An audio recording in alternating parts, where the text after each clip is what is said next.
ආයුබෝවන් මේ වීඩියෝව නරඹන අසන සියලු දෙනාට අනන්ත බුදුගුණ බලයෙන් යහපතක්ම වේවා කියා මුලින්ම ප්‍රාර්ථනා කරනවා. අපි යන ගමනේ නිවැරදි බව, පහසු බව පසක් කරගන්නත් එක්ක මදකට ආපසු හැරී බලමු. පළමු වීඩියෝවෙන් අපි කළේ මේ නාලිකාවට විශ්ව කර්ම ගෙදර යන නම තැබූ හේතුව පැහැදිලි කිරීමයි. කෙටි දේශන මාලාවේ සමස්තය ශේස්ත්‍ර 8කට ගොනු වී ඇති බව පෙන්වීම තමයි දෙවන වීඩියෝවෙන් කළේ. සමස්ත දේශන මාලාවෙන් වැඩිම ඉඩක් වෙන් කරන්නේ වාස්තු විද්‍යාත්මක රීති ඉගෙනීමට නිසා ඊට ප්‍රවේශයක් ලෙස පෙන්වා දිය යුතු කරුණු ගොන්නක් තුන්වන වීඩියෝවෙන් ඇහුව මතක ඇති. වාස්තු විද්‍යාත්මක රීති යටතේ පැහැදිලි කරන පැති 7 පෙන්වුවේ තුන්වන වීඩියෝවෙන්මයි. ගෙදර තැනීමට නියමිත ඉඩම වාස්තු විද්‍යා රීති 5න් 4ක් මත තෝරාගත යුතු අන්දම 4 වන වීඩියෝවෙන් සාකච්ඡා කළ බවත් මතක ඇති. අද තියෙන්නේ ඒ 5 පස්වැන්න. රීති 4ක් මත තෝරාගත් ඉඩම තුල ගේ තැනීමට සුදුසුම කොටස වෙන්කර ගැනීම තමයි එයින් කරන්නේ. ඒ සඳහා මුලින්ම කළ යුත්තේ ඉඩම බ්‍රහ්ම දේවාදී භූමිපාද 4ට බෙදා ගැනීම. බෙදාගත් පසු ඉඩම දිස්වන අන්දම චිත්‍රය එකෙන් පෙන්වුවා. එයත් කොපි කරගන්න කියා ඉල්ලනවා. එවිට වටහා ගන්න පුළුවන්. ප්‍රායෝගිකව බෙදාගන්නේ මෙහෙමයි. වටහා ගැනීමේ පහසුව තකා නිදසුනට ගන්නේ සමසතරස් ඉඩමක්. එහි උතුරු මායිම අඩි 70ක් දිගයි කියලා හිතමුකෝ. සමසතරස් නිසා ඉඩමේ දකුණාදී සෙසු මායින් තුනත් අඩි 70 වගින් දිගයි. මුලින්ම ඒ දිග සමානව 7කට බෙදා ගන්න වෙනවා. එවිට 7න් එකක පළල වෙන්නේ අඩි 10යිනේ. අනතුරුව චිත්‍රයේ දිස්වන අන්දමට ඒ අඩි 10 ලක්ෂ සම්බන්ධ වනසේ කොටු දැලක් ඇඳ ගන්න. ඒ කොටු දැලේ මැදම තියෙන කොටුවට කියනවා බ්‍රහ්මපාදය කියලා. එය වට කරගෙන තියෙන කොටු 8 පටියට කියනවා දේවපාදය කියලා. ඒ කොටු 8 වටේට තියෙන කොටු 14 පටියට කියනවා මනුස්සපාදය කියලා.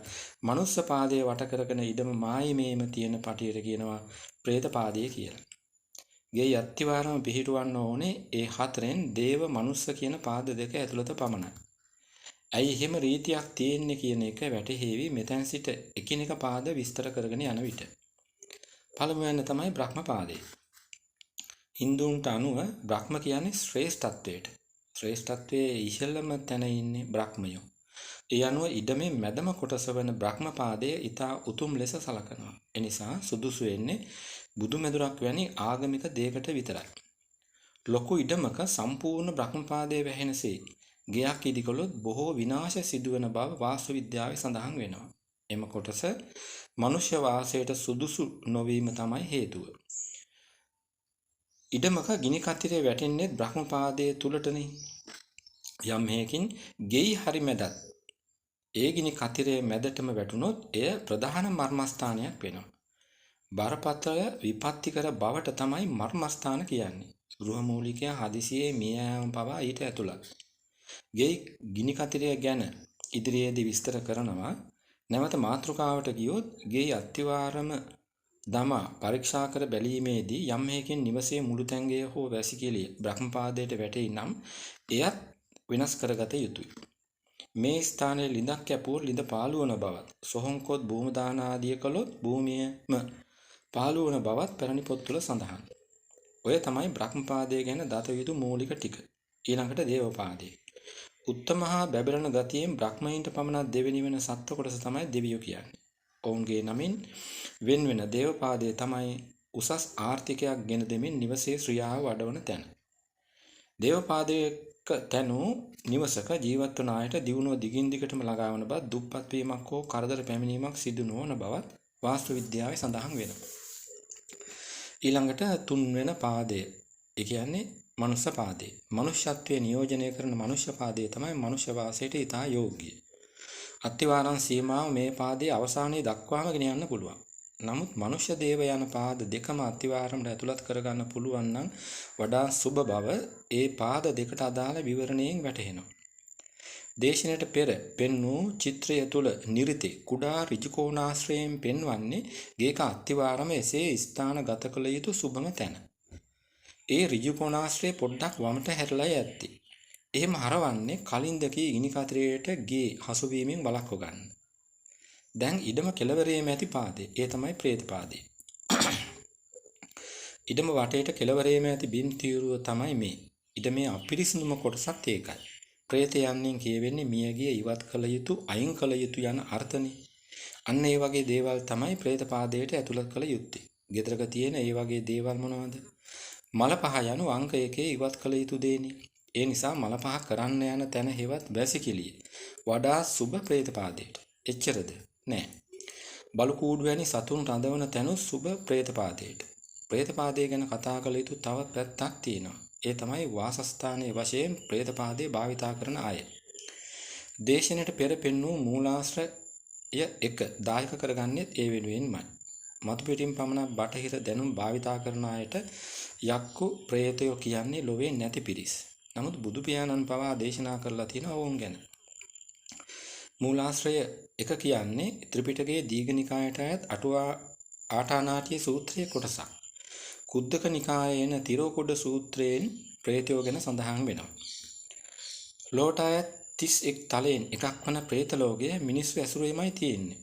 ඉඩමක් ගත්තොත් මේ කියන ප්‍රේත පාදයේ තමයි ප්‍රේතෝ වැනි පහත් අය ජීවත් වෙන්නේ. ඒ නිසා එය ඉවත් කළ යුතු පාදයක්. ඔය තමයි භූමි පාද 4ට අදාළ කෙටි විවරණය. අද පවතින සමාජ ආර්ථික වටපිටාව පැත්තට හැරුණොත් පැහැදිලිවම පේන දේ තමයි ඔය කියන ලෙසින් පාද ඉවත් කළ නොහැකි බව. අද පර්චස් 6 ඉදුණුත් විකුණන්න තියෙනවා. පර්චස් 6ක් කියන්නේ වර්ග අඩි 1633යි. රියල් ස්පේස් විද සීමා වැනි නීතිමය සීමාවන්ට අත්හැරිය යුතු කොටස් අඩු කළ විට ගේ හදන්න ඉතිරි වෙන්නේ බොහොම පොඩ්ඩයි. ඒකෙනුත් මේ කියන ප්‍රාදවලට කොටස් ඉවත් කරන්න බෑනි කියා කෙනෙක් තර්ක කරන්න පුළුවන්. ඇත්ත. මමත් පිළිගන්නවා. එවන් නාස්තාවලදී කළ හැකි දේ මෙහෙම කියන්න. වහල යගුවට අඩි 3ක් යනවනේ. ඒ අඩි 3වත් ප්‍රේත පාදයට ඉවත් කරන්න. එහෙම වැසිකිලි වලක් පෙන්වන්නත් පුළුවන්. දෙවනුව ඉඩමේ බ්‍රහ්ම පාදයට බුදු පහන දැල්වන තැන වගේ හොඳ දෙයක් නිර්මාණය කරගන්න. ඉතිරි සියල්ල ඒ කියන්නේ වර්ගඵලය, කාමර බෙදීම, දොර ජනෙල් තැබීම, වහලය ආදිය උපරිමයෙන් සුබ වෙන්න සකස් කරගන්න.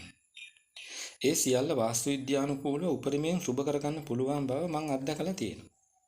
මේ දේශනය නිම කිරීමට පෙර කියවිය යුතු තව දෙයක් තියෙනවා. ඒ තමයි ඉඩමක් තෝරා ගැනීමේදී වාස්තු විද්‍යා රීතිවලට අමතරව සලකා බැලිය යුතු තව බොහෝ පැති තියෙන බව. ලංකාවේ වර්ෂා කාලයේ මාස 6ක් පමණ පවතිනවා. දියරිට්ටාවට අහුවෙච්ච ඉඩමක වෙසෙන අය ඒ කාලය පුරාවටම වතුරෙන් පීඩා විඳිනවා මම දැකලා තියෙනවා. යට කළු කල් තියෙන ඉඩම් වල අයට ඒකේ අනිත් පැත්ත. වතුර ගන්න ලිඳක් හාර ගන්නවත් බෑ ඒ අයට. මේ ඔස්සේ තව නුවණින් විමසන්න. අද දින දේශනය මින් නිමයි. මේ වීඩියෝ පෙළෙන් ලෝකයාට සිතක් වෙන බව වැටහෙනම් කැමතිනම් හැකි පමණින් ෂෙයා කරන්න. මෙවන්ම කෙටි දේශන මාලාවකින් යුතු සෝපාක නැමැති මගේ බෞද්ධ නාලිකාවත් නරඹන්න අහන්න කියා ගෞරවයෙන් ඉල්ලනවා. මේ දේශනය නැරඹූ ඇසූ සියලු දෙනාට ජය සතුට පිරි සුබ දවසක් ප්‍රාර්ථනා කරනවා. සියලු සත්වයෝ සුඛී සුවපත් වෙත්වා.